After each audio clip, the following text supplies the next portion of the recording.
Produktivitas adalah faktor utama dalam keberhasilan individu maupun organisasi, mencerminkan efisiensi dalam mengelola waktu, sumber daya, dan tenaga untuk mencapai hasil yang optimal. Dalam bisnis, produktivitas yang tinggi meningkatkan keuntungan, inovasi, dan keberlanjutan usaha. Di sektor pemerintahan, produktivitas memastikan penggunaan sumber daya yang efektif untuk pelayanan masyarakat. Dalam mengukur produktivitas, pendekatan yang umum digunakan adalah penerapan Key Performance Indicator atau KPI. KPI ini merupakan indikator kinerja utama yang mencakup berbagai aspek operasional, seperti output per unit waktu, rasio pendapatan terhadap biaya, atau tingkat pencapaian target produksi. Dengan mengukur kinerja melalui KPI, perusahaan dapat memperoleh data yang objektif mengenai efektivitas operasional dan mengidentifikasi area yang perlu diperbaiki. Ekivalensi adalah hubungan kesetaraan antara dua hal yang memiliki nilai, makna, fungsi, atau efek yang sama. Meskipun mungkin berbeda dalam bentuk atau tampilannya, dalam berbagai konteks, ekivalensi dapat memiliki makna yang sedikit berbeda, namun intinya tetap sama. Ekivalensi perusahaan merujuk pada metode perbandingan perusahaan yang dilakukan berdasarkan kinerja, nilai, dan ukuran bisnis yang sebanding. Konsep ini digunakan dalam berbagai analisis keuangan, investasi, dan strategi bisnis untuk menilai sejauh mana perusahaan yang berbeda dapat dibandingkan secara objektif. Ekivalensi perusahaan penting dalam berbagai konteks untuk perbandingan perusahaan, seperti investasi dan valuasi, analisis industri, merger dan akuisisi, efisiensi operasional. Berikut ada beberapa cara umum untuk membandingkan kinerja perusahaan secara ekivalen. Yang pertama, profitabilitas berguna untuk mengukur seberapa baik perusahaan menghasilkan keuntungan dan operasinya. Yang kedua, efisiensi operasional digunakan untuk menilai seberapa baik perusahaan mengelola aset dan modalnya. Yang ketiga, likuiditas dan solvabilitas menunjukkan kemampuan perusahaan untuk memenuhi kewajiban keuangan jangka pendek dan jangka panjang. Yang keempat, pertumbuhan atau growth rate untuk mengukur seberapa cepat perusahaan berkembang. Dalam membandingkan perusahaan berdasarkan ekivalensi kinerja, kita perlu melihat lebih dari satu metrik untuk mendapatkan gambaran yang lebih akurat. Perusahaan yang memiliki profitabilitas tinggi mungkin memiliki tingkat utang yang tinggi, sementara perusahaan dengan pertumbuhan cepat mungkin memiliki margin yang lebih kecil. Oleh karena itu, analisis menyeluruh sangat penting untuk memahami keunggulan kompetitif masing-masing perusahaan. Produktivitas kerja adalah kemampuan karyawan dalam berproduksi dibandingkan dengan input yang digunakan. Seorang karyawan dapat dikatakan produktif apabila mampu menghasilkan barang atau jasa sesuai dengan apa yang diharapkan dalam waktu yang singkat dan tepat. Sumber yang mempengaruhi produktivitas itu ada bersumber dari pekerjaan. Suatu pekerjaan yang banyak memerlukan gerakan yang dapat mengakibatkan produktivitas kerja menjadi rendah. Oleh karena itu, agar gerakan dalam melakukan pekerjaan cepat dan tepat, terlebih dahulu diadakan time and motion study. Dengan dua studi tersebut dapat tercipta gerakan-gerakan yang efektif dan dapat memperlancar pekerjaan sekaligus mengurangi kesalahan karyawan. Yang kedua, bersumber dari karyawan itu sendiri. Semangat dan kegairahan kerja pada karyawan merupakan unsur penting guna mencapai produktivitas yang tinggi. Maka sebaiknya pimpinan memperhatikan unsur-unsur penting tersebut seperti melalui gaji yang memadai, kebutuhan karyawan perlu diperhatikan dan penempatan karyawan pada posisi yang tepat. Selain dari kedua sumber tersebut, maka faktor-faktor lain yang mempengaruhi produktivitas kerja adalah pendidikan. Semakin tinggi pendidikan, semakin besar pula kemungkinan untuk mendapatkan tujuan ke jenjang yang lebih baik. Oleh karena itu, pendidikan berhubungan dengan produktivitas kerja, staf, dan para karyawan.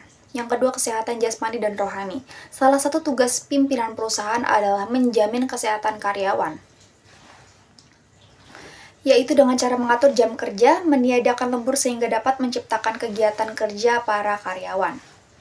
Yang ketiga, lingkungan kerja. Lingkungan kerja yang baik akan berpengaruh besar dalam meningkatkan produktivitas.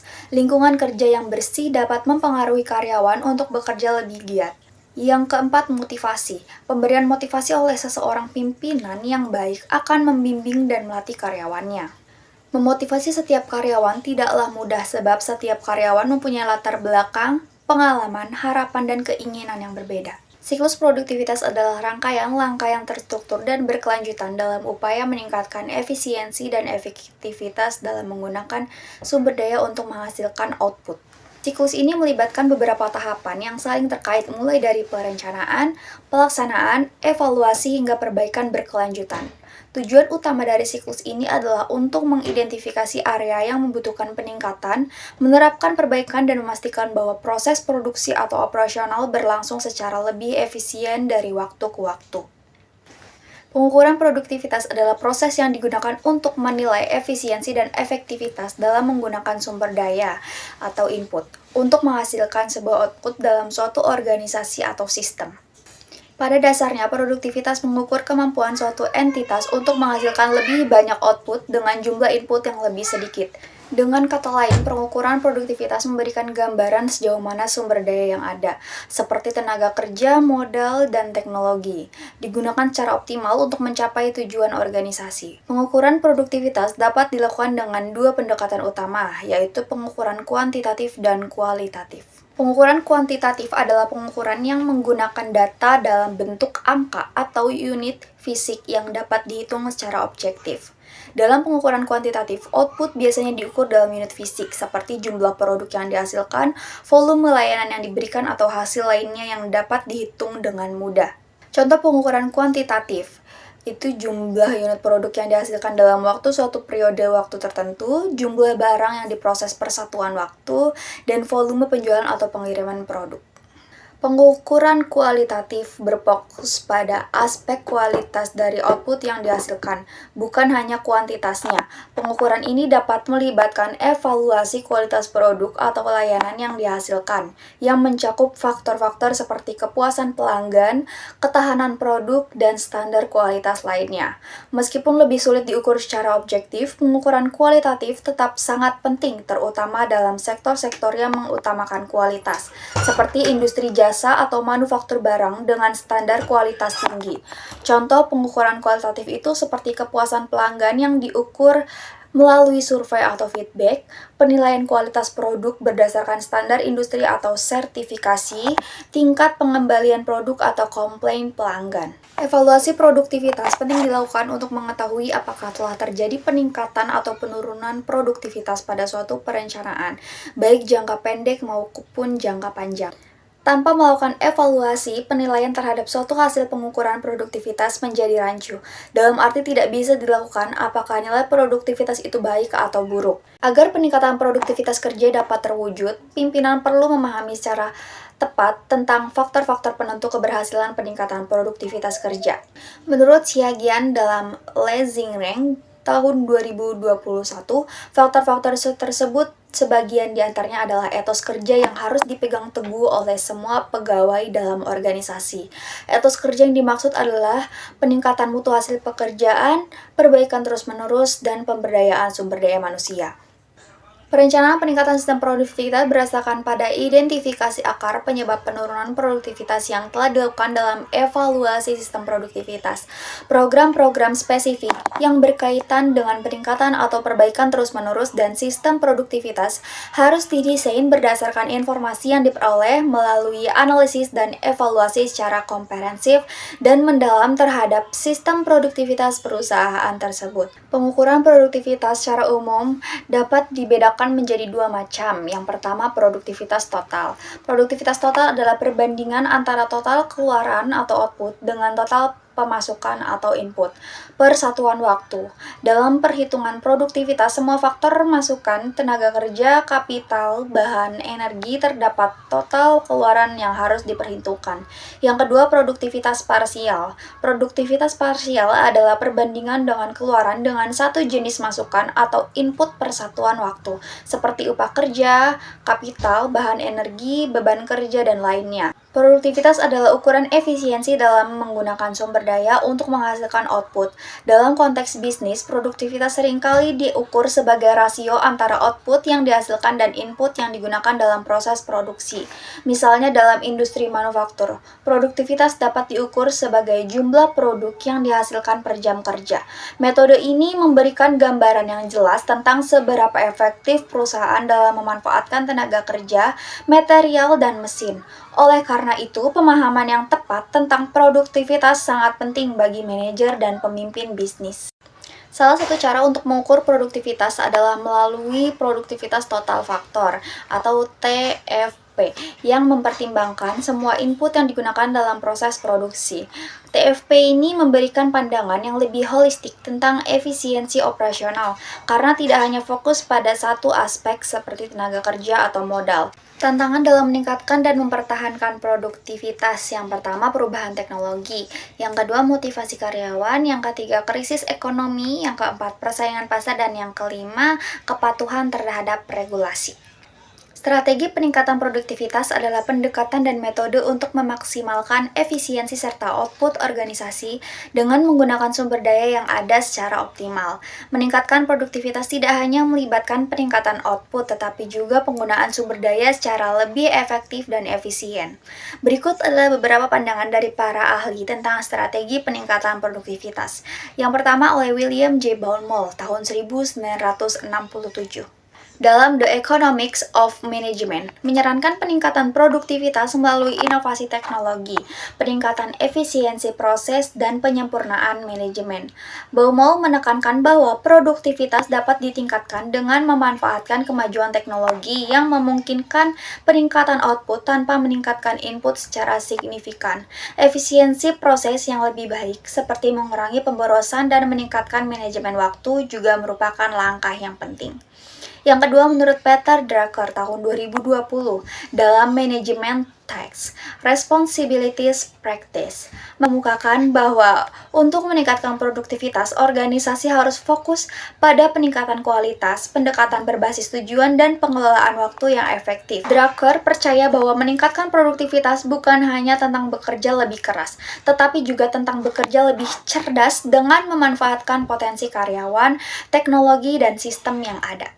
Yang ketiga, menurut Michael Porter tahun 1990 dalam The Competitive Advantage of Nation, berpendapat bahwa peningkatan produktivitas yang berkelanjutan bergantung pada keunggulan kompetitif yang berasal dari faktor-faktor seperti inovasi, kualitas produk, peningkatan keterampilan sumber daya manusia, dan penguatan sistem industri. Porter mengemukakan bahwa negara atau organisasi yang dapat mengembangkan keunggulan kompetitif akan mengalami peningkatan produktivitas jangka panjang. Secara keseluruhan, para ahli menyarankan bahwa peningkatan produktivitas tidak hanya bergantung pada peningkatan kuantitas faktor produksi, tetapi juga pada pemanfaatan teknologi, inovasi, manajemen kualitas, dan pengelolaan sumber daya manusia yang lebih baik. Strategi ini bertujuan untuk mencapai produktivitas yang lebih tinggi, baik dalam jangka pendek maupun jangka panjang, dengan mempertimbangkan optimalisasi faktor produksi seperti tenaga kerja, modal, bahan baku, dan teknologi. Beberapa strategi yang dapat diterapkan yaitu: yang pertama, pengembangan keterampilan dan pelatihan tenaga kerja, memberikan pelatihan dan pengembangan keterampilan kepada karyawan, meningkatkan kemampuan mereka untuk bekerja lebih efisien dan mengurangi kesalahan. Memberikan pelatihan berkelanjutan untuk meningkatkan kompetensi dan efisiensi karyawan, memperbarui keterampilan karyawan sesuai dengan perkembangan industri. Pelatihan yang tepat juga dapat membantu pekerja beradaptasi dengan teknologi baru dan prosedur kerja yang lebih efektif. Yang kedua, otomatisasi dan teknologi. Mengadopsi teknologi canggih dan otomatisasi proses produksi dapat mengurangi waktu kerja, mengurangi kesalahan, dan meningkatkan kualitas output. Yang ketiga, perbaikan dan penyederhanaan proses.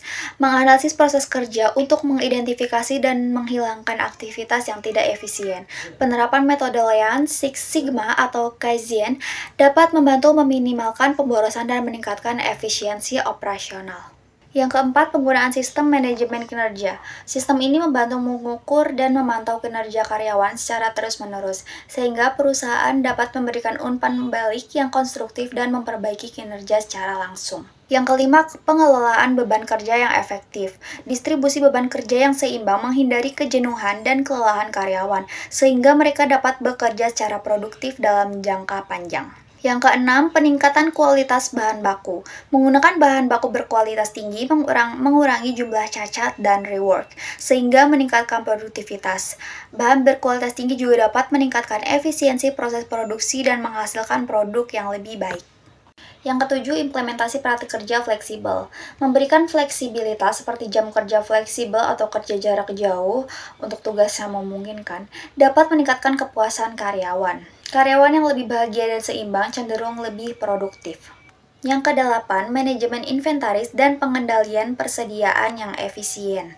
Mengelola inventaris dengan baik membantu menghindari kekurangan atau kelebihan bahan baku yang dapat menghambat produksi. Yang kesembilan, meningkatkan motivasi dan keterlibatan karyawan. Memberikan penghargaan dan insentif, menciptakan lingkungan kerja yang kondusif, dan melibatkan karyawan dalam pengambilan keputusan dapat meningkatkan motivasi. Yang ke-10, pengelolaan energi dan efisiensi sumber daya. Meminimalkan penggunaan energi dan sumber daya alam dengan cara yang lebih ramah lingkungan dapat mengurangi biaya operasional dan meningkatkan produktivitas material. Yang ke-11, benchmarking dan peningkatan berkelanjutan. Membandingkan kinerja perusahaan dengan standar industri atau pesaing untuk mengetahui area yang perlu ditingkatkan. Penerapan praktik benchmarking membantu perusahaan mengidentifikasi peluang perbaikan dan menerapkan metode yang telah terbukti efektif. Dan yang terakhir, peningkatan kesehatan dan keselamatan kerja. Lingkungan kerja yang aman dan sehat mendorong karyawan bekerja lebih baik dan mengurangi ketidakhadiran yang disebabkan oleh cedera atau kelelahan. Memberikan perlengkapan keselamatan yang memadai dan memperhatikan ergonomi sangat penting untuk mendukung produktivitas.